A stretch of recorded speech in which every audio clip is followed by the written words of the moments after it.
Chapter 36. Su Baochai telah sepenuhnya menyulut keinginan Bai Xiaon untuk mencapai yayasan pendirian. Pada hari-hari berikutnya, ia pergi ke paviliun kitab suci pada banyak kesempatan, dan akhirnya, bahkan pergi ke Aula Perkasa Ilahi. Divine Migit Hall adalah tempat di mana banyak informasi umum tentang dunia kultivasi dikumpulkan untuk tujuan studi. Setelah mempelajari penjelasan rinci tentang pendirian yayasan, Bai Xiaon mengkonfirmasi bahwa apa yang dikatakan Su Baochai akurat, dan itu seperti percikan yang menyala di dalam dirinya. Dalam pandangannya, hanya dengan mencapai yayasan pendirian dia dapat benar-benar mengambil langkah pertamanya di jalan kehidupan kekal. Yang membuatnya semakin bersemangat adalah informasi tentang bagaimana ada 3 cara untuk mencapai yayasan pendirian, yang masing-masing memengaruhi umur panjang dengan cara yang berbeda. Akhirnya, dia memiliki pemahaman yang jauh lebih jelas. Surga, bumi, dan manusia. 3 jenis pendirian yayasan. Pendirian yayasan melalui Dao of Man membutuhkan pil KB pendirian yayasan. Peluang sukses rendah, tetapi jika kamu berhasil, kamu memperoleh umur panjang 100 tahun. Pembentukan yayasan melalui Dao Bumi melibatkan menyerap energi bumi dan mengubahnya menjadi kekuatan yang mengejutkan. Probabilitas keberhasilan bahkan lebih rendah, tetapi hasilnya adalah penambahan 200 tahun umur panjang. Terakhir adalah legendaris.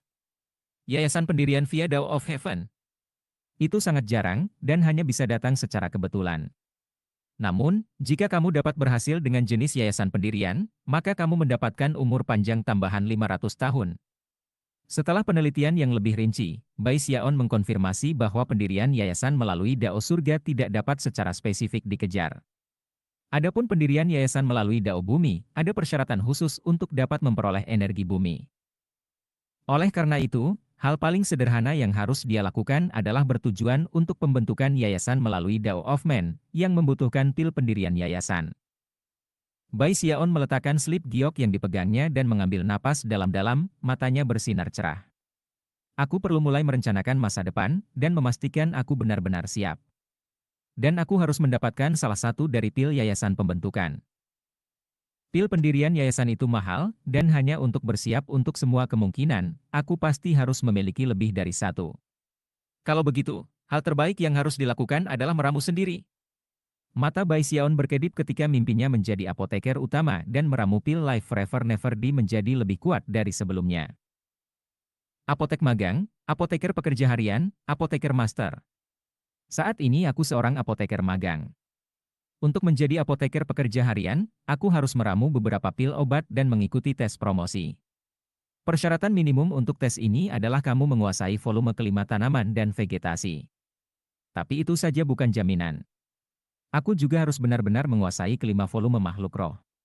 Mata bersinar dengan tekad, dia mengeluarkan slip batu giok yang berisi volume ketiga tanaman dan vegetasi dan memeriksanya secara rinci sekali lagi.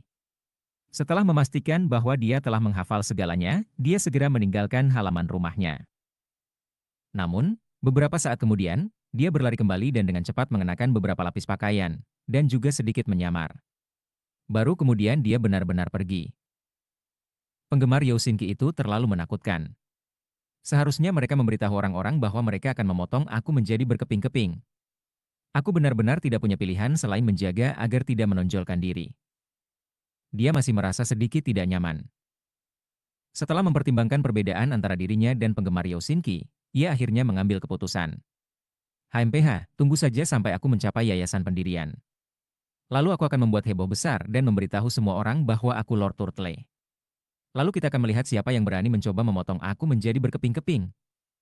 Seperti biasa, paviliun obat-obatan 10.000 benar-benar penuh. Itu bukan hanya murid sekte luar dari puncak awan harum yang hadir, ada juga murid dari puncak Green Crest dan puncak Violet Cauldron, yang karena berbagai alasan dituntut untuk mahir dalam tanaman dan tumbuh-tumbuhan. Saat ini, Bai Xiaon berusaha menembus kerumunan, berusaha memastikan dia tidak menarik perhatian. Setelah mencapai pondok kayu yang didedikasikan untuk volume ketiga tanaman dan tumbuh-tumbuhan, ia menyelinap masuk, mengikuti tes, lalu melebur kembali ke kerumunan.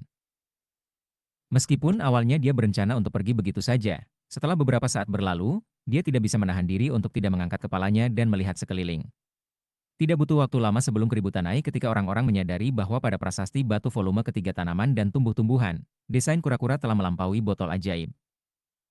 Merasa cukup senang, dia memasang ekspresi terkejut di wajahnya dan berteriak dengan heran. Namun, hanya butuh beberapa saat bagi penggemar jahat Yao Xinqi untuk muncul, yang menyebabkan Bai Xiaon mengepalkan tinjunya dengan frustrasi. Adalah kesalahan mereka bahwa aku harus tetap bersikap rendah hati, dipikir itu dengan marah. Dia memelototi mereka sejenak, lalu berbalik dan bergegas pergi. Pada hari-hari berikutnya, berita tentang kura-kura kecil sekali lagi menyebar seperti api melalui sekte luar Fragrant Cloud Peak. Semua orang membicarakan desain kura-kura kecil yang begitu mencolok dipajang di prasasti batu. Namun, sebulan kemudian, tepat ketika rumor mulai mereda, para murid di luar 10.000 Medicines Pavilion tiba-tiba menyadari bahwa kura-kura kecil itu muncul di prasasti batu keempat, dan sekali lagi melewati botol ajaib untuk mengambil tempat pertama. Hasilnya adalah kegemparan instan. Kura-kura kecil akan benar-benar melampaui tetua Yao Xinqi segera. Dia memiliki 4 tempat pertama. Dia memiliki 4 prasasti batu, dan tetua Yao Xinqi memiliki 5 prasasti batu. Hanya siapa penyu kecil itu? Tentu saja, itu Bai Xiaon meneriakan hal-hal ini, dan itu membuatnya merasa cukup baik. Namun, ketika para penggemar Yao Xinqi mulai beralih ke hiruk pikuk, ia berdeham, menundukkan kepalanya, dan melanjutkan perjalanan. Beberapa hari kemudian, Yao Xinqi muncul di 10.000 pavilion obat-obatan dan mempelajari 4 prasasti batu, ekspresi yang sangat serius di wajahnya. Kemudian dia memasuki prasasti batu ke-10. Ketika dia muncul, namanya sekarang menempati tempat pertama. Pada saat itu, semua murid sekte luar di puncak awan harum memperhatikan dengan cermat 10.000 pavilion obat-obatan. Yao Xinqi memiliki 6 prasasti batu, dan kura-kura kecil itu memiliki 4. Semua orang berspekulasi apakah kura-kura kecil itu akhirnya akan mengambil prasasti batu kelima, yang akan membuatnya setara dengan Yao Xinqi. Bahkan, beberapa murid sekte luar mulai bertaruh apakah kura-kura kecil itu benar-benar bisa menempati posisi pertama dalam 5 prasasti batu. Bahkan mencapai titik bahwa beberapa tetua dari puncak awan harum sedang memperhatikan. Bai Xiaon benar-benar habis-habisan untuk mencoba mengambil tempat-tempat satu berikutnya. Setelah mendapatkan selip giok yang relevan, ia mempelajarinya siang dan malam. Ditambah dengan seberapa besar ia membenci penggemar Yao Xinqi, setiap kali ia melakukan kunjungan bulanan ke 10.000 pavilion obat-obatan dan mendapat tempat pertama, ia akan membuat titik mencambuk kerumunan demi penyu kecil. Perlahan-lahan, beberapa murid mulai mengagumi kura-kura kecil itu, dan banyak dari itu ada hubungannya dengan Bai Xiaon sendiri. Dia tidak pernah melewatkan kesempatan untuk mempromosikan kura-kura kecil itu kepada siapapun yang bisa dia ajak bicara tentang hal itu. Sebagai contoh, pada titik ini, Hou Xiaomei sangat terobsesi. Akhirnya, sebulan kemudian pada hari yang cerah dan cerah, botol ajaib pada prasasti batu kelima berkedip dan kemudian jatuh di satu tempat, di mana kura-kura kecil muncul di atasnya. Pada saat itu, para murid sekte luar Fragrant Cloud Peak dilemparkan ke dalam kekacauan. Seluruh orang banyak datang untuk melihat pemandangan, dan segera, semua percakapan di gunung berputar di sekitar kura-kura kecil. Keahlian penyu kecil dengan tanaman dan tumbuh-tumbuhan jelas berada pada tingkat yang tak terlukiskan. Bagaimana lagi dia bisa begitu mengejutkan? Luar biasa! Kura-kura kecil dan tetua Sister Yao hampir sama sekarang. Bukannya tidak ada orang di kerumunan yang curiga bahwa kura-kura kecil itu mungkin Bai Xiaon. Bahkan, beberapa penggemar Yao Xinqi tidak mengabaikan kemungkinan apapun, dan tentu saja memperhatikannya. Merasa sangat marah, Bai Xiaon memutuskan bahwa dia perlu menyingkirkan keraguan, jadi dia membuat adegan besar dengan enggan mencoba mengikuti tes untuk prasasti batu keempat. Dia tetap di dalam sebentar. Setelah itu dia melangkah keluar dan melakukan yang terbaik untuk meyakinkan semua orang bahwa dia telah berkinerja buruk. Setelah melakukan ini beberapa kali, para penggemar Yao Xinqi mulai mengalihkan perhatian mereka kepada orang lain. Tentu saja, tidak ada cara untuk membuktikan apapun tentang siapapun dengan cara apapun. Namun, mereka terus menyebarkan gosip yang penuh kebencian, memberitahu orang-orang bahwa jika mereka mengetahui siapa kura-kura kecil itu, mereka tidak akan memotongnya menjadi potongan-potongan kecil, mereka akan memotongnya menjadi potongan kecil mungil. Ketika Bai Xiaon mendengar tentang itu, dan berpikir tentang bagaimana dia akan terlihat dalam keadaan seperti itu, dia mulai bergetar. Akhirnya, dia mengertakkan gigi, dan tekadnya yang kejam sekali lagi menggelegar. Tidak senang, ya? Ya, aku akan membuat kamu lebih tidak bahagia ketika aku mengambil lebih banyak tempat pertama. Sambil menggertakkan giginya, ia memutuskan bahwa ia akan membuat itu terjadi, dan menutup jarak antara dirinya dan Yao Xinqi. Sebulan kemudian, kura-kura kecil itu menempati posisi pertama pada prasasti batu ke-6. Setelah 1 bulan lagi, ia menempati posisi pertama pada tanggal 7. Teriakan alarm dan keheranan terdengar di sekitar 10.000 obat paviliun pada saat itu. 7 tempat 1. Pergi, kura-kura kecil, pergi. Bahkan tetua Sister Yo tidak bisa mendapatkan 10 tempat pertama. Hahaha, aku suka kura-kura kecil ini. Dia pasti akan berhasil. Bahkan ketika banyak murid di kerumunan berteriak tentang hal-hal seperti itu, ada selusin pemuda di daerah itu, yang semuanya memiliki ekspresi sangat suram di wajah mereka. Beberapa dari mereka bahkan adalah murid sekte batin, yang ekspresinya sangat dingin. Salah satunya adalah seorang pria muda dengan wajah bopeng, yang matanya berkilauan dengan keganasan tertentu. Hadirin sekalian, sesama murid, serunya. Jika ada yang tahu siapa kura-kura kecil itu, tolong katakan padaku, dan aku akan berutang budi padamu. Suara pemuda berwajah bopeng itu membuat semua orang gemetar, dan langsung membungkam semua suara yang memanggil tentang kura-kura kecil itu. Orang-orang di kerumunan segera mengenali siapa pemuda ini, dan dengan cepat mengalihkan pandangan mereka. Yang lain marah, tetapi terlalu takut untuk berbicara. Itu kakak tetua Qian dari aula pengadilan, Qian Dajin. Aku mendengar bahwa dia mengejar kedua tetua Yao dan juga Du Lingfei. Bai Xiaon berdiri di sana di tengah orang banyak, memelototi Qian Dajin yang berwajah bopeng dengan kemarahan yang benar. Akhirnya, dia berjalan kembali ke halamannya, merasa sangat jengkel. Kamu bahkan tidak bisa menemukanku, namun kamu bersikeras bertarung duel denganku. Menempatkan rahangnya, dia fokus mempelajari volume kelima makhluk roh. Ketika dia belajar lebih banyak tentang bagaimana berbagai bagian makhluk roh dapat digunakan ketika meramu obat-obatan roh, keterampilannya dengan tanaman dan tumbuh-tumbuhan membuat kemajuan lebih lanjut. Bahkan, karena ia dapat membandingkan dan membedakan keduanya, dan melihat bagaimana mereka bekerja bersama, keahliannya dengan tanaman dan vegetasi sebenarnya mengalami pertumbuhan yang signifikan. Bulan berikutnya, desain kura-kura kecil menggantikan botol ajaib sebagai pemegang tempat pertama pada prasasti batu ke-8. Setelah 1 bulan lagi, ia menempati posisi pertama di posisi ke-9. Dia sekarang memiliki 9 tempat 1 tempat. Para murid sekte luar sekitar 10.000 paviliun obat-obatan tidak ada hasilnya. Semakin banyak orang dengan keras menyatakan bahwa kura-kura kecil itu pasti akan mengambil 10 tempat pertama.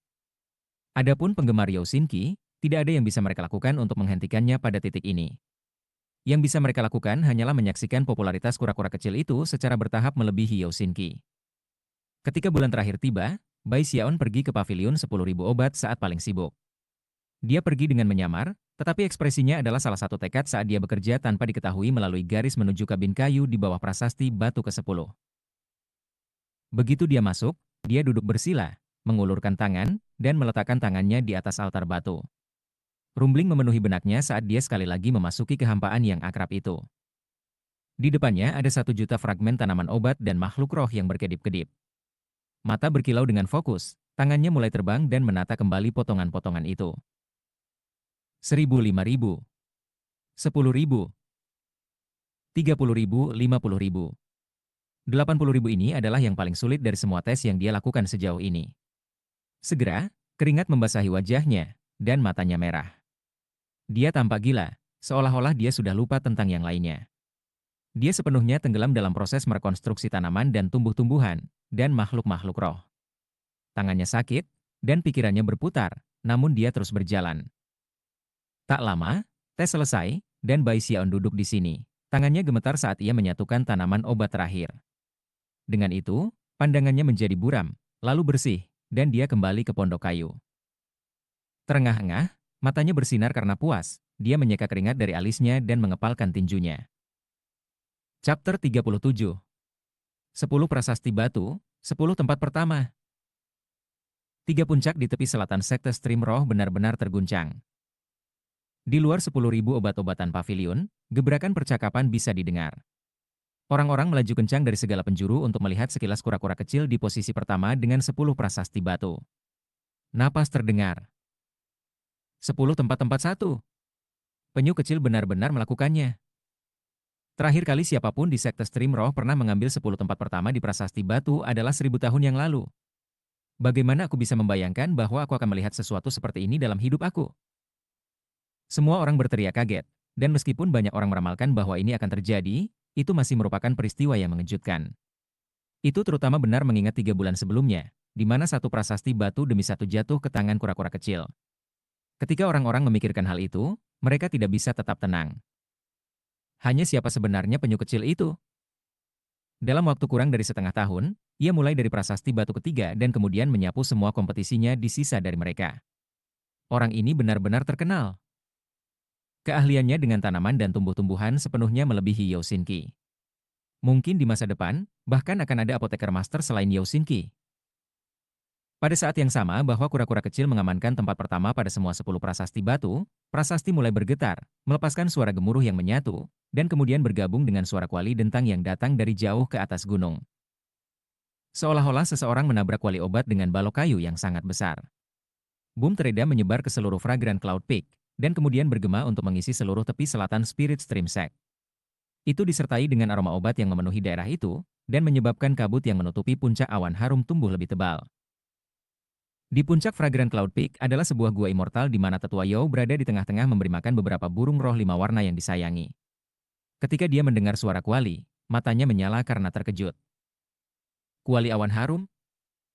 Dia mengirim akal ilahi dan langsung mendeteksi apa yang terjadi di antara 10 prasasti batu di luar paviliun 10.000 obat. Ekspresinya segera berkedip, dan dia melangkah ke udara. Selanjutnya, Tetua San muncul, bersama dengan para pembudidaya yayasan pendirian lainnya. Mereka semua telah mendengar suara kuali, dan sekarang melanjutkan ke arah 10.000 paviliun obat-obatan, ekspresi bersemangat di wajah mereka. Yang terakhir muncul adalah Li Qinghu, yang berada di tengah meditasi.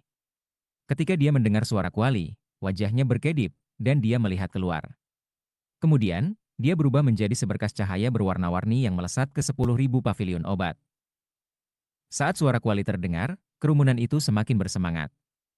Kedua murid sekte luar dan sekte dalam dari Fragrant Cloud Peak benar-benar terguncang, dan banyak yang mulai bergegas menuju 10.000 paviliun obat-obatan. Itu, suara harta berharga dari Fragrant Cloud Peak, The Fragrant Cloud Cauldron. Seseorang mengambil 10 tempat pertama di 10.000 Medicines Pavilion. Itu belum terjadi selama 1.000 tahun. Ini tidak pernah terdengar. Kegembiraan bahkan muncul di Green Crest Peak dan Violet Cauldron Peak. Zhang Fati besar menggantung kepalanya sebagai seorang wanita cantik, memikat mencaci makinya. Wanita itu tidak lain adalah tikus tua yang Big Fati Zhang telah komplain kepada Bai Xiaon. Begitu dia mendengar suara kuali, ekspresinya berkedip, dan dia melihat ke kejauhan. Wajah Big Fati Zhang jatuh kaget saat dia melakukan hal yang sama. Suara kuali Cloud harum. Mungkinkah beberapa murid di Fragrant Cloud Peak benar-benar mendapatkan hasil sempurna dalam semua tes? Adegan serupa dimainkan di Green Crest Peak, menyebabkan tetua dan Lord Puncak ada di sana untuk melihat keheranan. Semakin banyak orang mengisi area sekitar 10.000 paviliun obat-obatan. Bai Xiaon ada di sana di tengah orang banyak, dan ketika dia mendengar keributan, dia menatap 10 prasasti batu. Meskipun dia tidak bergabung dengan teriakan itu, hatinya dipenuhi dengan perasaan yang tak terlukiskan. Dia berdiri di sana, senyum tumbuh di wajahnya, bukan senyum puas diri, atau senyum tinggi, senyum kebahagiaan murni. Perlu lebih dari 1 tahun baginya untuk mengerjakan mukjizat ini. Dia mulai dari prasasti batu pertama, lalu menempati posisi pertama dari 10. Namun, memiliki banyak tempat pertama tidak berarti banyak baginya pada akhirnya. Yang paling penting adalah bahwa ia telah memperoleh penguasaan penuh atas tanaman dan tumbuh-tumbuhan, serta makhluk roh, sesuatu yang harus dimiliki oleh ahli farmasi magang. Dia telah menciptakan fondasi yang dalam yang belum pernah terjadi sebelumnya. Saat dia memikirkan kembali hari-hari yang panjang dan malam tanpa akhir yang dia habiskan dengan obsesif mempelajari tanaman dan tumbuh-tumbuhan, dan kemudian makhluk roh, Bai Xiaon menghela nafas secara emosional. Di seluruh sekte stream roh, bahkan tidak ada murid sekte batin yang memiliki dasar yang kuat dalam keterampilan mereka dengan tanaman dan tumbuh-tumbuhan. Saat ini, Bai Xiaon merasa sangat puas. Segera, banyak sinar cahaya terlihat terbang di udara, semuanya memancarkan fluktuasi basis kultivasi yang kuat. Di antara mereka adalah Tetua Yao, Tetua San, dan tentu saja Li Qinghu. Mereka melihat ke 10 batu prasasti, dan kura-kura kecil di tempat pertama, dan mata mereka mulai bersinar terang. Itu terutama berlaku untuk Li Qinghu. Desain kura-kura kecil itu membuatnya mulai kaget, lalu mulai tertawa keras, ekspresi aneh di wajahnya. Dia memandang kerumunan, dan melihat Bai Xiaon, setelah itu kilatan pujian muncul di matanya bahwa tidak ada yang bisa mendeteksi. Setelah beberapa saat berlalu, dia menjentikan lengan bajunya dan pergi, cukup senang setelah menebak bahwa kura-kura kecil itu tidak lain adalah Bai Xiaon. Segera, anggota generasi senior lainnya pergi. Namun, semakin banyak murid sekte batin muncul untuk menatap dengan terkejut pada kura-kura kecil itu. Setelah semua, mereka semua bangkit dari sekte luar, dan tahu betul bahwa hanya murid sekte luar yang diizinkan untuk menantang prasasti batu. Mereka juga tahu betapa sulitnya tantangan itu. Setiap murid sekte luar yang bisa melakukan ini pasti terpilih. HMPH. Kami apoteker pekerja harian, jadi yang kami pedulikan adalah obat-obatan roh. Keahlian yang luar biasa dengan tanaman dan tumbuh-tumbuhan tidak ada artinya jika kamu tidak dapat mensintesis obat roh. Beberapa murid sekte batin jelas mengagumi kura-kura kecil, dan yang lain meremehkannya. Namun, terlepas dari perasaan mereka, kesan mendalam telah dibuat, dan pada kenyataannya, kebanyakan dari mereka sebenarnya agak takut. Tak satu pun dari mereka yang tahu betapa terampilnya orang ini dalam mensintesis obat-obatan, tetapi dengan fondasi yang kuat, begitu orang itu menjadi apoteker pekerja harian, jalannya pasti akan jauh lebih lancar. Keributan berlanjut sampai akhirnya Yao Xinqi muncul. Dia berdiri di sana di atas sutra biru terbangnya, memeriksa kura-kura kecil itu.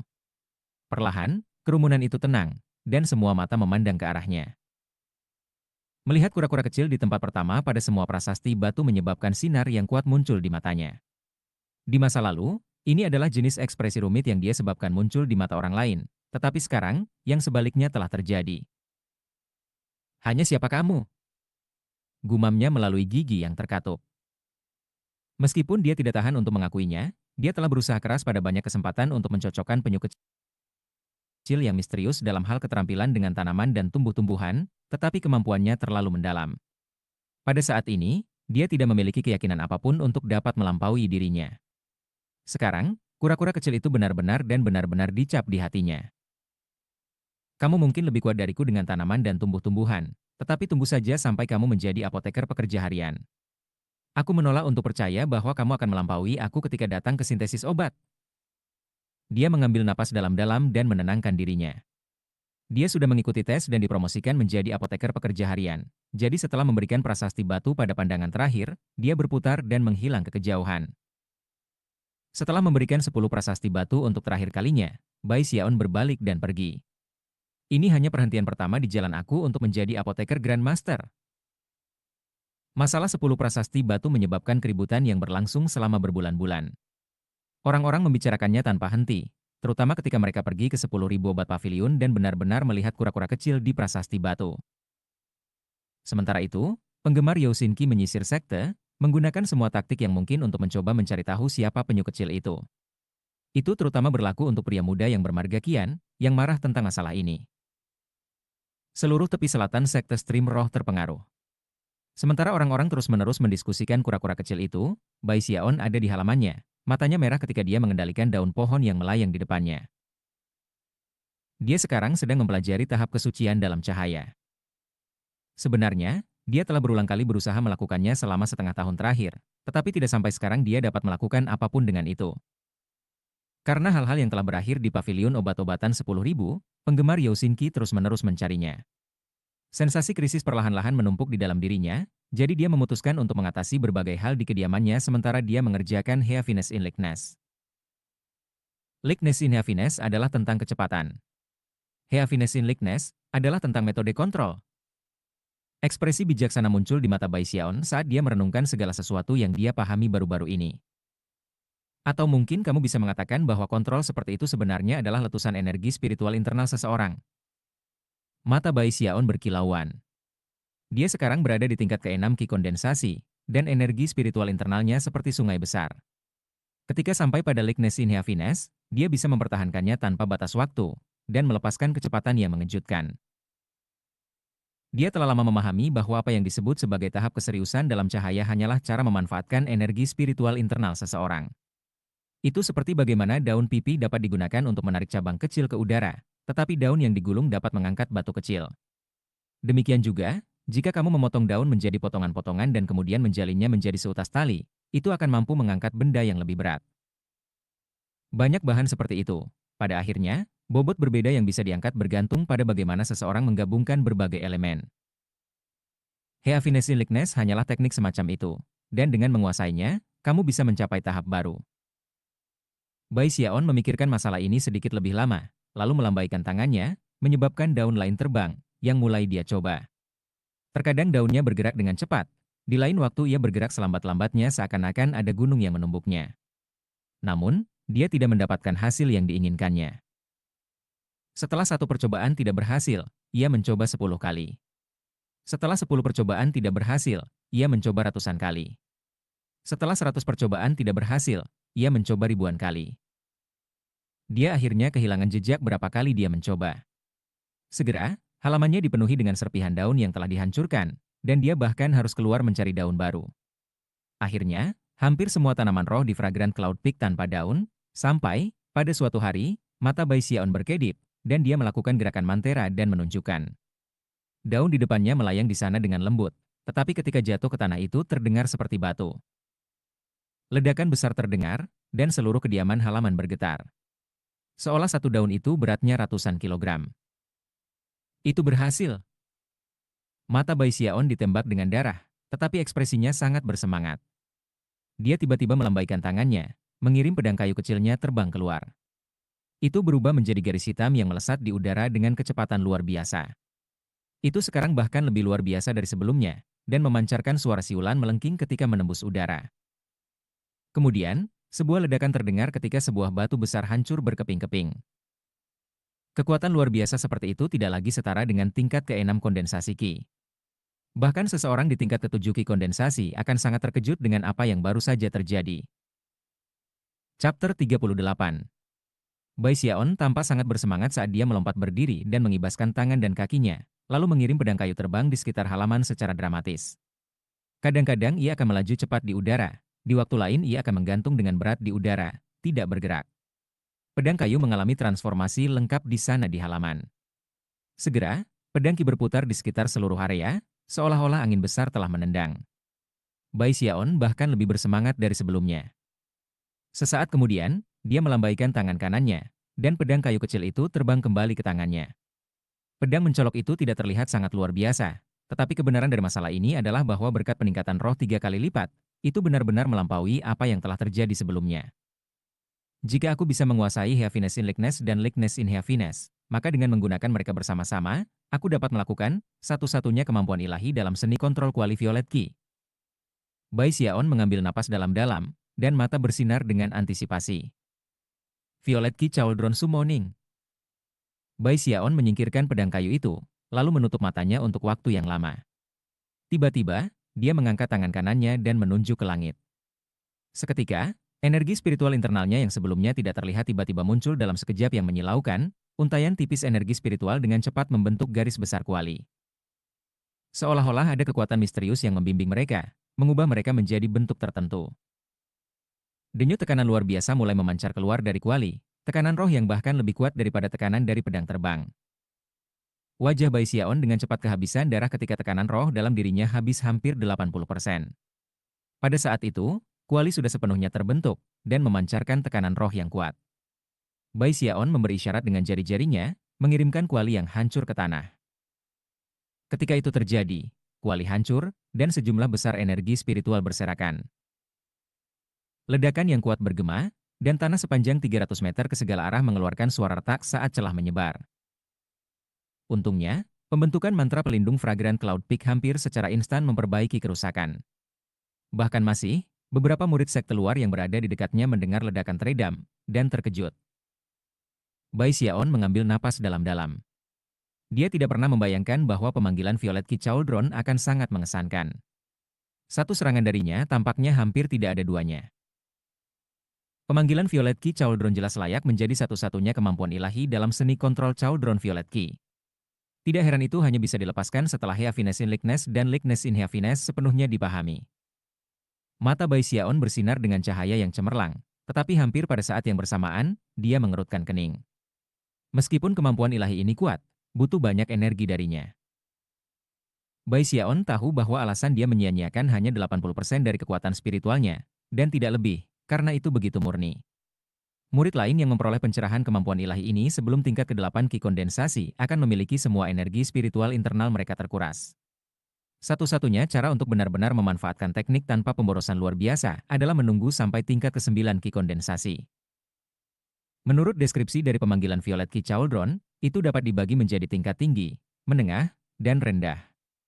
Kuali yang baru aku produksi bermutu rendah. Jika aku dapat mencapai tingkat kelas menengah, aku akan dapat membentuk 2 kuali. Dengan mencapai tingkat tinggi, aku dapat memiliki 3 kuali, lalu membentuknya menjadi satu kuali besar. Setelah berdiri di sana dengan berpikir sejenak, Bai Xiaon duduk bersila dan mulai melakukan latihan pernapasan. Tidak sampai bulan menggantung tinggi di langit, dia akhirnya membuka matanya, mengungkapkan cahaya roh yang cerah di matanya. Sampai sekarang, basis kultivasinya hampir sepenuhnya pulih. Kemampuan ilahi seperti ini dapat digunakan sebagai kartu truf. Jika penggemar Yao Xinqi pernah mengacaukan aku bisa menggunakannya untuk menghancurkan mereka. Meskipun Bai Xiaon merasa sedikit lebih baik, ketika dia memikirkan murid sekte batin bernama Qian, alisnya berkerut. Kamu harus setidaknya di tingkat ke-8 Qi kondensasi untuk masuk ke sekte batin. Ketika dia memikirkan hal itu, Bai Xiaon merasa sama khawatirnya seperti sebelumnya. Dia melirik kulitnya sejenak, dan matanya berkilau. Dengan itu, dia bangkit dan mengambil beberapa langkah ke depan, menambah kecepatan saat dia mengulurkan tangan dengan ibu jari dan jari telunjuk. Sebuah cahaya hitam menyala saat ujung kedua jari itu saling bersentuhan. Suara retak terdengar di udara, bersama dengan aura ledakan. Bai Xiaon menatap kedua jarinya dengan terkejut sejenak sebelum memulihkan ketenangannya. Ini adalah langkah membunuh, yang bisa kugunakan untuk menyelamatkan hidupku sendiri. Setelah berpikir lebih jauh, dia sampai pada kesimpulan bahwa semakin kuat gerakan membunuh, semakin baik baginya. Sekarang, hal utama yang dia khawatirkan adalah teknik hidup abadi-abadi. Setelah mendapatkan kulit besi tanpa kematiannya, dia telah berusaha untuk terus mengembangkan teknik hidup abadi yang tidak mati, tetapi menemukan bahwa segera setelah dia mulai merasa lapar lagi.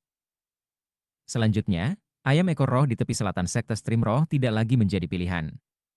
Dia hanya mengandalkan makanan roh biasa, yang dia yakin tidak akan cukup untuk mencegah rasa lapar. Dia telah mencari sisa gunung yang tinggi dan rendah untuk dimakan oleh makhluk roh lainnya. Tetapi sejak iblis pencuri ayam naik ke tenaran, 3 gunung di tepi selatan mulai menjaga dengan ketat semua area tempat makhluk roh dibesarkan. Kecemasan di wajahnya bertambah saat dia merenungkan masalahnya. Bahkan ketika dia merenungkan bagaimana menyelesaikan masalah kelaparan yang hebat, dia tiba-tiba teringat kembali pada pil peningkat umur panjang yang memperpanjang umur. Ya, itu benar. Katanya, mata mulai bersinar cerah. Pil itu tidak hanya dapat meningkatkan basis kultivasi seseorang, juga menambah energi vital.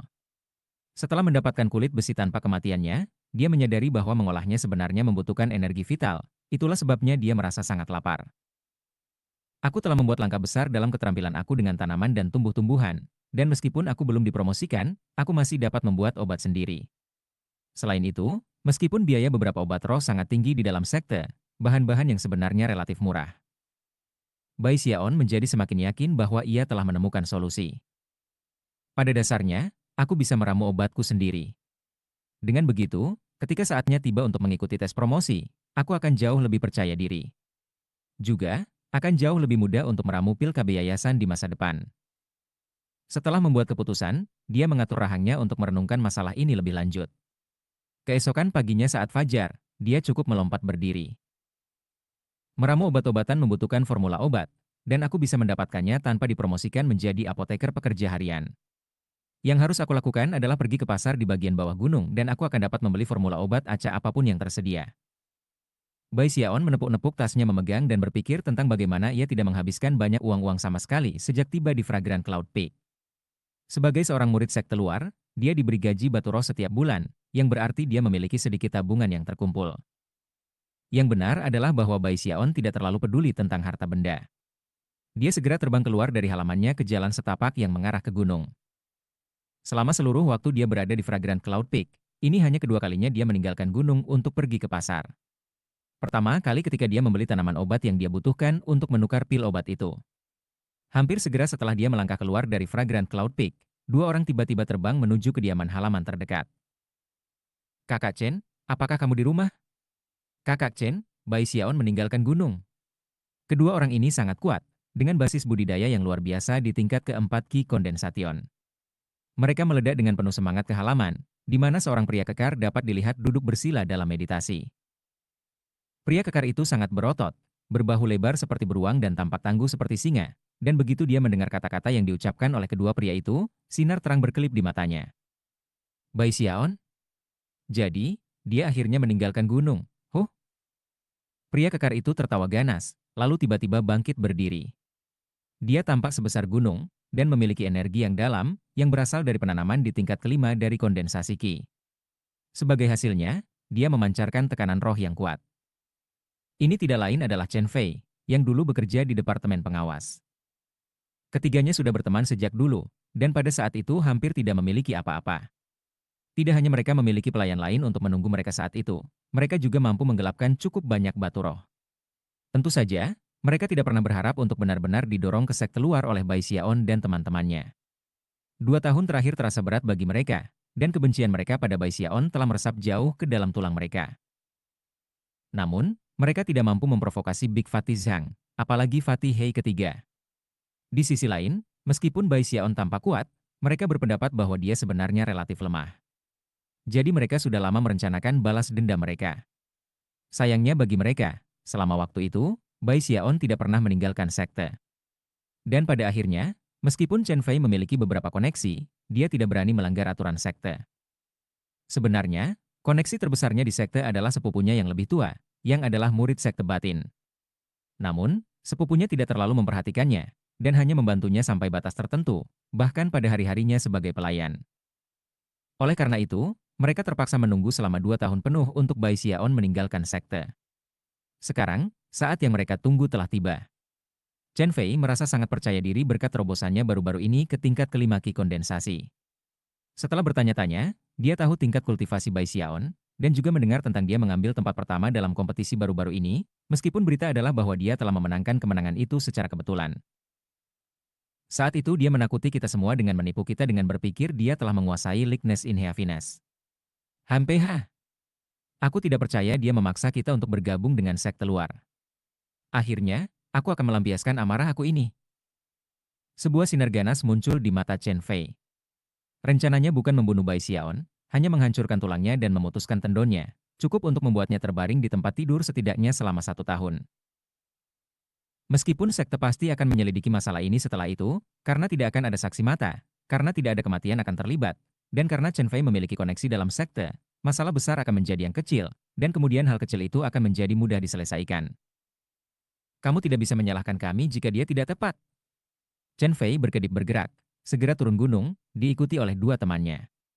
Mereka bertiga bergerak dengan kecepatan tinggi ke jalur tertentu yang mereka tahu bahwa Bai Xiaon akan lulus dalam perjalanan kembali dari pasar, dan berbaring di sana menunggu.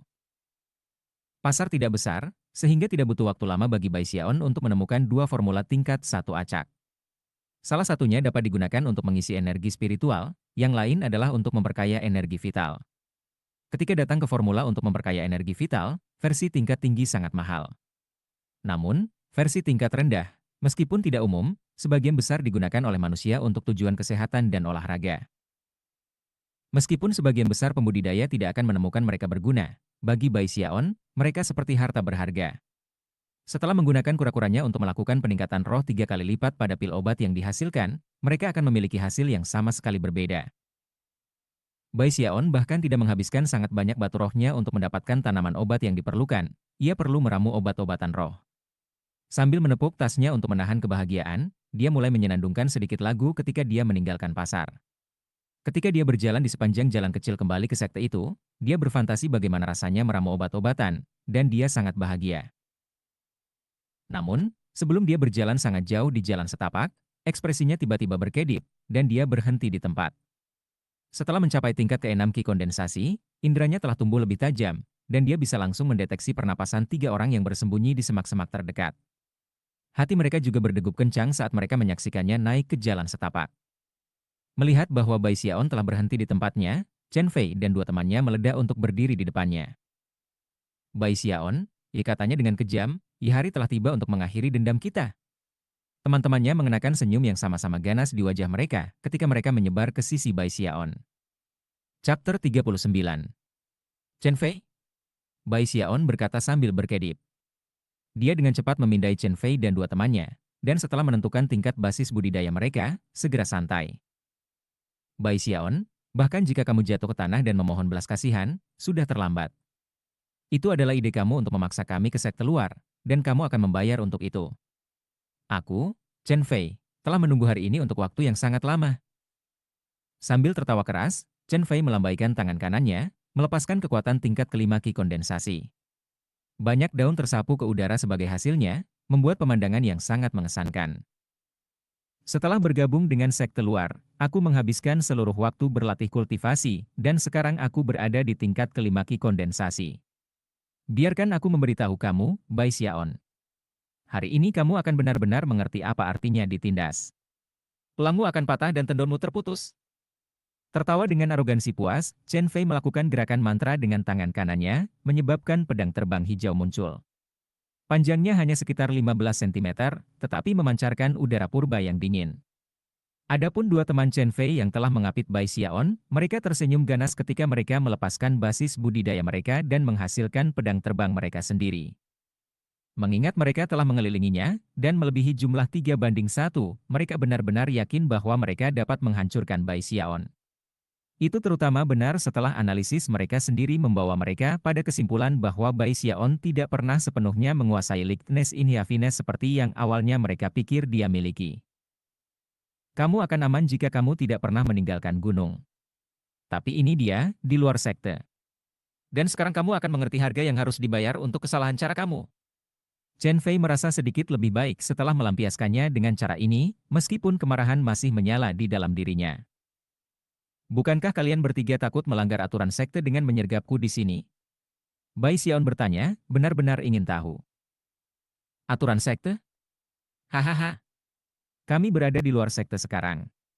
Selain itu, kamu tidak perlu menilai kami sama sekali dalam hal keterampilan. Tidak ada yang akan menyalahkan kita karena mematahkan beberapa tulang dan memutuskan beberapa tendon. Paling buruk, kita harus membuat beberapa permintaan maaf, dan kemudian semuanya akan selesai. Chen Fei tertawa bangga, membayangkan gambar Bai Xiaon menabrak tanah. Dia bahkan menyiapkan beberapa ejekan yang baik untuk digunakan setelah mengalahkannya. Namun, ketika dia menyadari betapa tenangnya aksi Bai Xiaon, dia tiba-tiba menyadari bahwa ada sesuatu yang tidak beres. Meskipun dikelilingi di tiga sisi, ekspresi Bai Xiaon tidak berubah sama sekali, dan pada kenyataannya, dia tampaknya menemukan situasinya agak aneh. Tampak seperti kultivator ulung, Bai Xiaon dengan bangga berkata, "Oh, begitulah adanya. Nah, dalam hal ini aku merasa jauh lebih baik." Murid Chen Fei mengerut, dan dia bahkan merasa lebih tidak nyaman. Namun, sekarang bukan saatnya untuk merenungkan situasi. Serang! Ia menyala, melakukan gerakan mantra untuk mengirim penembakan pedangnya ke arah Bai Xiaon. Pada saat yang sama, kedua temannya juga melakukan gerakan mantra dan mengirim pedang terbang mereka untuk beraksi. 3 pedang terbang menembaki Bai Xiaon, yang tiba-tiba tersenyum. Dia bahkan tidak menghasilkan benda ajaib, dia hanya melangkah mundur. Di mata Chen Fei dan teman-temannya, Bai Xiaon sepertinya menghilang begitu saja. Ketika dia muncul kembali, dia tepat di sebelah salah satu pria kekar di tingkat keempat dari kondensasi Qi. Mata pria itu melebar, tetapi sebelum dia bisa melakukan apapun, Bai Xiaon mengepalkan tangan kanannya menjadi kepalan tangan dan meninju keluar. Tinju bergerak dengan kecepatan luar biasa, mendarat di leher pria itu dengan ledakan. Seluruh tubuh pria itu terguncang, dan dia batuk seteguk darah saat dia membungkuk ke belakang. Seolah-olah beberapa objek besar telah menabraknya, dia segera membalikkan kepala, membanting ke pohon terdekat. Pohon itu bergidik, dan lelaki itu batuk darah lagi, lalu pingsan, tak sadarkan diri. Perkembangan mendadak ini membuat rekan pria itu menatap Bai Xiaon dengan sangat terkejut. Pikirannya terasa seperti dihantam oleh cahaya yang tak terhitung jumlahnya. Bahkan dalam mimpi terliarnya, dia tidak akan pernah membayangkan bahwa Bai Xiaon mungkin bisa bergerak begitu cepat, atau melepaskan kekuatan yang menakjubkan seperti itu. Wajah Chen Fei jatuh, dan dia tersentak. Tanpa memikirkannya, dia mundur, menatap Bai Xiaon dengan tak percaya. "Kamu terlalu lemah," kata Bai Xiaon, tampak seperti master yang mendalam, sendirian di dunia, tidak dapat menemukan lawan yang layak. Sambil mendesah, dia mengambil langkah maju, muncul langsung di depan kultivator Qi kondensasi tingkat keempat lainnya. Pria kekar mengeluarkan teriakan gila, menyebabkan kekuatan basis budidaya untuk melonjak liar, mengirim pedang terbang menebas ke arah Bai Xiaon dengan kecepatan tinggi. Namun, karena teknik hidup abadi yang abadi, dan kulit besinya yang abadi, tubuh kedagingan Bai Xiaon telah mencapai tingkat yang mengejutkan. Dia dengan mudah menghindari pedang, lalu sekali lagi meninju dengan tangan kanannya. Ledakan terdengar, dan pria itu menjerit kesedihan. Darah menyembur kemana-mana saat ia dikirim berputar ke belakang. Tidak ada pohon baginya untuk ditabrak, jadi dia mendarat sekitar 30 meter jauhnya, organ-organ dalamnya bergetar dengan menyakitkan. Dia bahkan tidak bisa bangkit, dia hanya berbaring di sana, tampaknya berjuang untuk bertahan hidup. Terlalu lemah, kata Bai Xiaon, menggelengkan kepalanya. Kemudian dia kembali menatap Chen Fei yang gemetaran. Kakakmu, kamu. Pikiran Chen Fei berputar, dan dia tiba-tiba merasa seperti orang bodoh. Dia sama sekali tidak percaya diri untuk bisa menang sekarang. Bai Xiaon tiba-tiba berubah menjadi sesuatu seperti binatang buas. Dua serangan tinju dengan mudah melumpuhkan kedua temannya, itu sendiri membutuhkan kekuatan yang tidak bisa dipahami. Tanpa sadar menelan, Chen Fei mundur. Dia tidak punya keinginan untuk terus berjuang, dan satu-satunya hal yang bisa dia pikirkan sekarang adalah melarikan diri. Sebelum dia bisa pergi terlalu jauh, Bai Xiaon terbang maju dengan kecepatan tinggi, tangan mengepal menjadi tinju yang laju ke arah Chen Fei. Sebelum itu bisa mendarat, cahaya yang berkedip muncul di depan Chen Fei, dan perisai kecil muncul, yang bertemu tinju Bai Xiaon. Ledakan yang dihasilkan menyebabkan Bai Xiaon menghela nafas. Dia menggigil sedikit, tetapi pada saat yang sama, perisai itu bergetar, dan itu dikirim berputar ke samping, energi spiritualnya memudar dengan cepat. Chen Fei sekarang takut keluar dari pikirannya. Dia telah menghabiskan beberapa poin pahala pada perisai itu, dan itu seharusnya bisa bertahan untuk sementara waktu bahkan melawan tingkat ke-6 Qi kondensasi. Namun, Bai Xiaon telah memutuskan hubungannya dengan itu dalam satu pukulan. Bai Xiaon, kakakmu, kamu mendorong hal-hal terlalu jauh, pekiknya. HMPH. Izinkan aku memberitahu kamu, hari ini kamu akan benar-benar memahami apa artinya ditindas. Tulangmu akan patah dan tendonmu terputus. Bai Xiaon lebih bahagia dari sebelumnya melihat teror di mata Chen Fei. Dia tidak akan pernah menyerah dalam kesempatan luar biasa seperti ini. Selain itu, dia tidak hanya mengulangi kata-kata Chen Fei, dia juga melepaskan basis kultivasinya, memungkinkan kekuatan tingkat ke-6 Qi kondensasi meletus. Angin besar menyapu, membuat rambutnya beterbangan, dan energinya melonjak. Tingkat ke-6 Qi kondensasi. Chen Fei tersentak, matanya melotot dan kulit kepalanya kesemutan ketakutan. Dia terhuyung mundur ketika Bai Xiaon mendekat dengan pukulan lain. Kali ini, tidak ada yang bisa dia lakukan untuk memblokirnya, dan tinju itu menabraknya.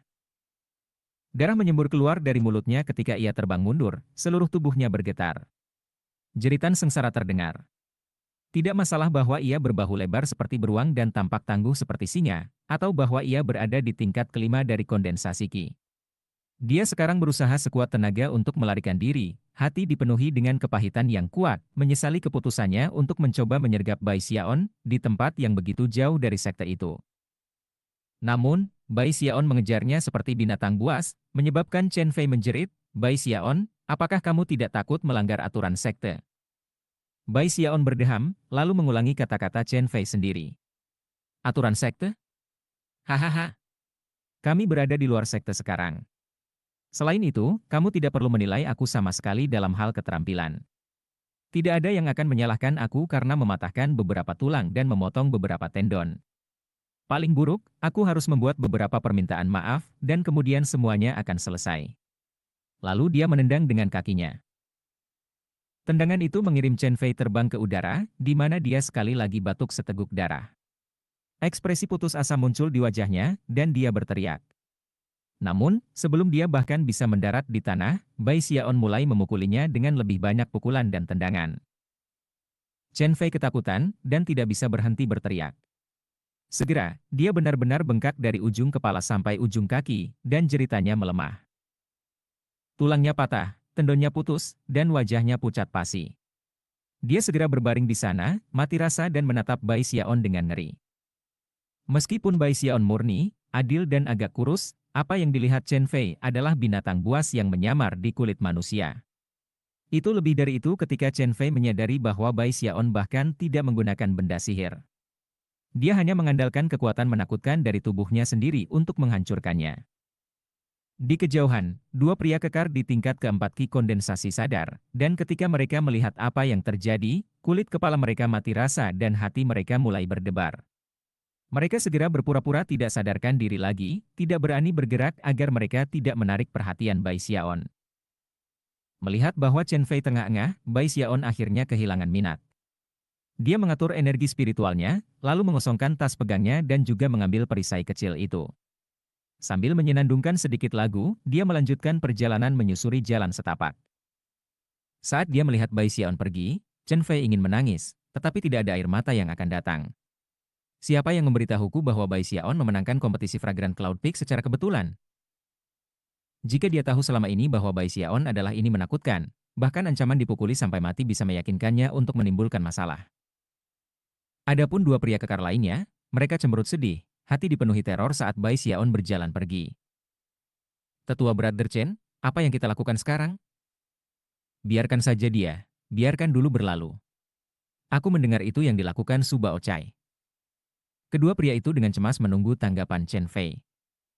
Hati Chen Fei dipenuhi dengan kepahitan. Setelah berpikir sejenak, dia mengertakkan gigi.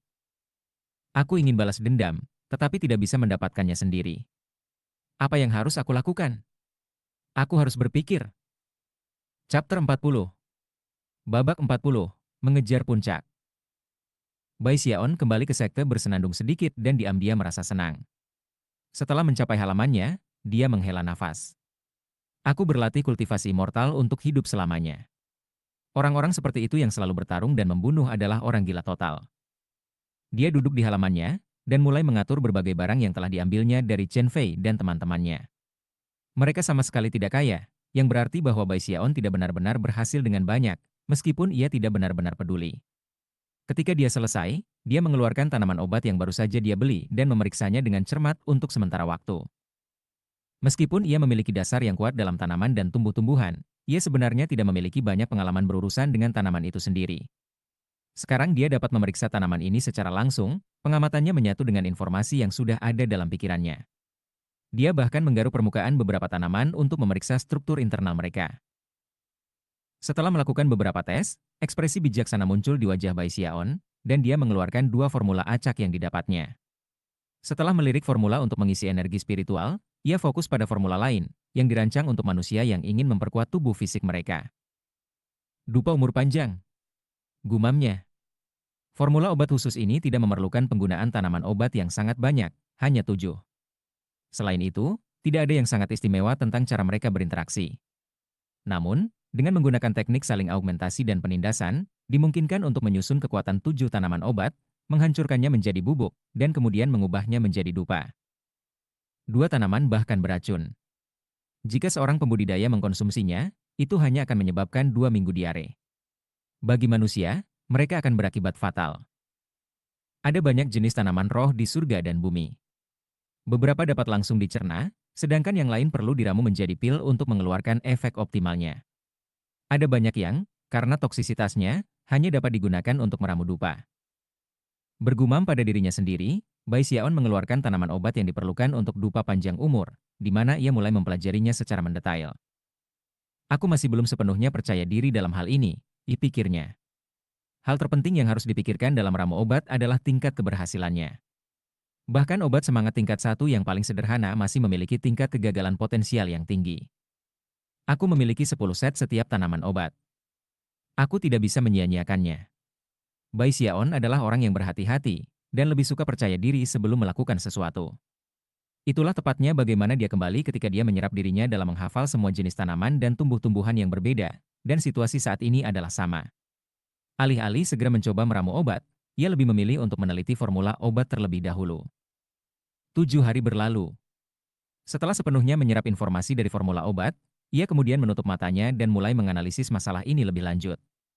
Saat itu malam ketika dia akhirnya membuka matanya.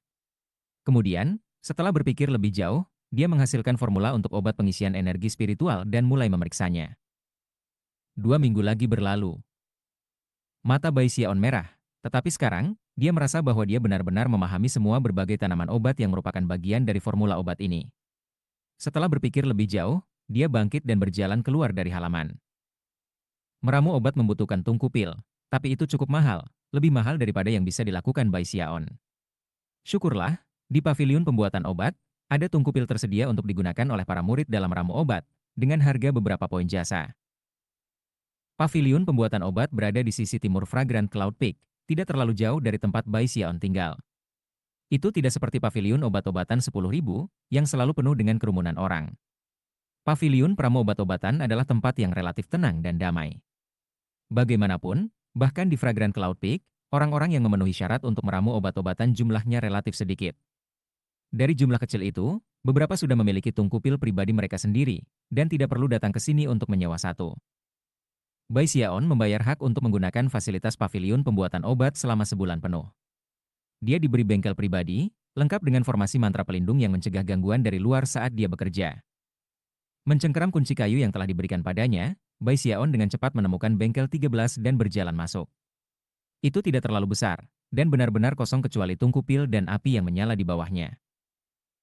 Setelah duduk bersila, Bai Xiaon mengambil napas dalam-dalam, lalu memeriksa tungku pil dengan seksama. Ketika dia mencoba memanipulasi nyala dengan energi spiritual, dia menemukan bahwa dia dapat menyebabkan nyala api menjadi lebih panas, mengisi seluruh ruangan dengan panas yang hebat. Pada saat yang sama, tungku pil itu sendiri mulai bersinar merah terang. Menggambar di atas fondasinya di Violet Key Control Art, ia melakukan beberapa tes, dan dengan cepat terbiasa dengan panas yang hebat. Tidak butuh waktu lama sebelum dia menjadi terbiasa dengan cara mengontrol tingkat nyala api.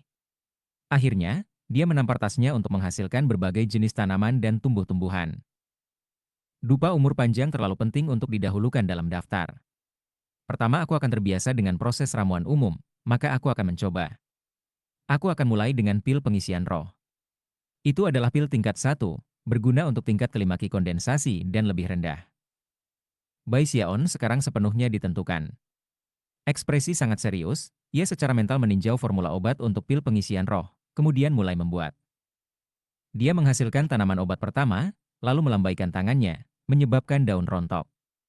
Dengan mata berkilauan dengan konsentrasi, dia mengirimkan energi spiritual internalnya, membentuk kekuatan yang kuat namun lembut yang menghancurkan daun bersama menjadi 9 butir getah, yang kemudian dia masukkan ke tungku pil. Suara letusan bisa terdengar, dan kabut hijau langsung naik di dalam tungku pil. Mata Bai Xiaon berkilau cerah, dan segera setelah kabut benar-benar muncul, tangannya terbang di udara ketika ia mengekstrak batang dan urat-urat tanaman obat, yang kemudian ia lemparkan ke tungku juga. Sesekali, ia menyesuaikan api, memastikan bahwa semakin banyak kabut menumpuk di dalam tungku. Namun, tidak ada kabut yang lolos di luar. Itu membeku bersama, berputar-putar saat Bai Xiaon mengeluarkan tanaman obat kedua. Setelah mengkatalisasi secara singkat, tanaman obat mekar dengan bunga, kelopak yang ia petik dan dimasukkan ke dalam tungku pil. Waktu berlalu. Bai Xiaon benar-benar fokus pada apa yang dia lakukan saat dia mengeluarkan satu tanaman obat demi satu. Segera dia berada di tanaman ke-8, dan matanya bersinar terang ketika dia menatap tungku pil. Saat dia terus-menerus menyesuaikan suhu api, keringat menetes ke wajahnya. 2 jam kemudian, gemuruh yang teredam terdengar dari dalam tungku pil. Asap hitam keluar, untuk diserap oleh formasi mantra kamar. Bai Xiaon tersedak dan batuk, dan kerutan terlihat di wajahnya saat dia menatap terak hangus di dalam tungku pil. Kegagalan. Gumamnya. Duduk dan meletakkan dagunya di tangannya, dia mulai berpikir. Setelah meninjau semua yang telah ia lakukan, ia tidak segera memulai batch lain. Bagaimanapun, dia adalah orang yang berhati-hati, dan apakah itu menyangkut menghafal tanaman dan tumbuh-tumbuhan atau meramu obat-obatan, dia selalu ingin melakukannya dengan cara yang paling bijaksana. Dia merenungkan masalah ini selama 3 hari penuh. Selama waktu itu, ia meninjau kembali apa yang diingatnya tentang upaya pertamanya setidaknya 1000 kali. Itu membantunya mengidentifikasi setidaknya 50 area bermasalah. Akhirnya, dia menarik napas panjang, beristirahat sejenak, dan sekali lagi memanaskan tungku. Waktu yang sebenarnya diperlukan untuk menghasilkan pil itu tidak lama. 4 jam kemudian, tungku pil memancarkan suara gemuruh sekali lagi, dan ketika asapnya hilang, sisa-sisa pil yang rusak sekali lagi menjadi terlihat. Pada titik ini, tekadnya yang keras kepala sekali lagi bangkit. Setelah mengeluarkan trak dari tungku pil, ia memeriksanya dengan cermat, lalu membandingkannya dengan informasi yang telah ia dapatkan sejauh ini tentang ramuan obat. Dia kemudian menghabiskan 10 hari lagi untuk meneliti formula obat, serta tanaman dan vegetasi yang terlibat. Akhirnya, dengan mata merah, ia mulai mencoba untuk ketiga kalinya. Batch ketiga tampak jauh lebih stabil, tetapi tepat pada saat pil-pil itu akan mengeras, semuanya berantakan, disertai dengan dentuman bom. Bai Xiaon melompat maju dan menatap terak itu lagi. Setelah berpikir lebih jauh, dia duduk bersila dan menutup matanya untuk merenungkan masalah ini lebih lanjut. Kali ini, dia menghabiskan hampir setengah bulan. Waktunya di paviliun pembuatan obat hampir habis. Akhirnya, matanya terbuka, dan dia menggertakkan giginya saat dia memulai gelombang keempat. Akhirnya, waktunya habis, dan kumpulan terbaru adalah kegagalan. Jika apoteker harian manapun dapat mengamati apa yang terjadi, ia akan merasa sulit untuk percaya. Hampir setiap orang akan mencoba sekurang-kurangnya lusinan obat dalam waktu 1 bulan, dan akan berhasil setidaknya dalam beberapa dari mereka. Bahkan jika mereka hanya menghasilkan 1 pil pada akhirnya, itu akan tetap dianggap sebagai keberhasilan. Lagi pula, kebanyakan orang menganggap obat-obatan sebagai sesuatu yang sangat sulit. Jika bukan itu masalahnya, maka akan ada lebih dari 2 apotek besar di seluruh benua Eastwood. Bahkan apoteker pekerja harian tidak terlalu umum, dan kebanyakan dari mereka tidak memiliki harapan untuk menjadi apoteker utama. Tentu saja, alasan sebenarnya untuk itu adalah, kebanyakan orang tidak memiliki akses ke sumber daya yang diperlukan untuk benar-benar berkembang sebagai apoteker pekerja harian. Namun, pada akhirnya, jika ada yang bekerja cukup lama dalam hal itu, peluang mereka untuk akhirnya menjadi apoteker utama akan jauh lebih besar. Oleh karena itu, kebanyakan orang percaya bahwa cara terbaik untuk meningkatkan tingkat keberhasilan seseorang dalam meramu obat adalah dengan berlatih banyak. Dan itulah sebabnya kebanyakan orang hanya mengejar latihan. Setelah kamu cukup terbiasa dengan prosesnya, kepercayaan diri kamu akan kesuksesan akan meningkat. Tentu saja, secara bersamaan, apoteker pekerja perjalanan datang untuk melihat kegagalan sebagai hal biasa. Setelah gagal, seseorang bisa memulai lagi, dan dengan demikian perlahan membaik. Itu terutama berlaku untuk pil obat yang lebih biasa. Bahan untuk pil seperti itu tidak terlalu mahal, dan bisa digunakan sebagai bahan bakar untuk kerja keras dan latihan itu. Namun, Bai Xiaon berjalan di jalur yang berbeda dari yang lain. Dia menjadi jauh lebih lambat, dan setelah setiap kegagalan, dia akan menghabiskan lebih banyak waktu menganalisis mengapa dia gagal daripada yang dia miliki dalam proses meramu yang sebenarnya. Ini banyak hubungannya dengan kehati-hatiannya. Bahkan akan pantas untuk memanggilnya dengan cermat. Hanya sedikit ketelitian yang keluar selama waktunya mempelajari tanaman dan tumbuh-tumbuhan. Sekarang setelah ia membuat ramalan pertamanya dalam ramu obat-obatan, sifatnya yang cermat meningkat secara dramatis, menjadi aspek yang paling menonjol. Karena ketelitian itu, ia mampu mengidentifikasi lebih banyak bidang masalah daripada rata-rata orang. Faktanya, jumlah masalah yang mungkin diidentifikasi orang lain bahkan tidak bisa dibandingkan. Dia berpikir dan merenungkan masalah itu dengan cara yang bahkan tidak akan dipertimbangkan orang lain, dan dengan demikian mengidentifikasi berbagai daerah yang mencurigakan. Karena kehati-hatiannya, bahkan masalah sekecil apapun adalah sesuatu yang ingin dia kendalikan sebelum dia melanjutkan dengan meramu. Karena alasan inilah dia menghabiskan banyak waktu untuk berpikir. Bulan telah berlalu, rambut Bai Xiaon acak-acakan dan wajahnya dipenuhi abu. Lelah, dia meninggalkan paviliun pembuatan obat dan kembali ke halamannya, di mana dia duduk di sana berpikir dan meninjau. Masih ada 9 bidang masalah. Setelah aku menyelesaikan masalah-masalah itu, aku harus dapat melanjutkan dengan meramu obat. Sambil menggertakkan giginya, dia duduk di sana di halamannya, mata terpejam, menganalisis masalah tersebut, kadang-kadang mengambil tanaman obat untuk mengamati dan belajar. Setengah bulan berlalu sebelum dia tiba-tiba bergegas keluar, menghabiskan poin prestasi, dan memasuki paviliun peramu obat lagi. Batch kelima, gagal.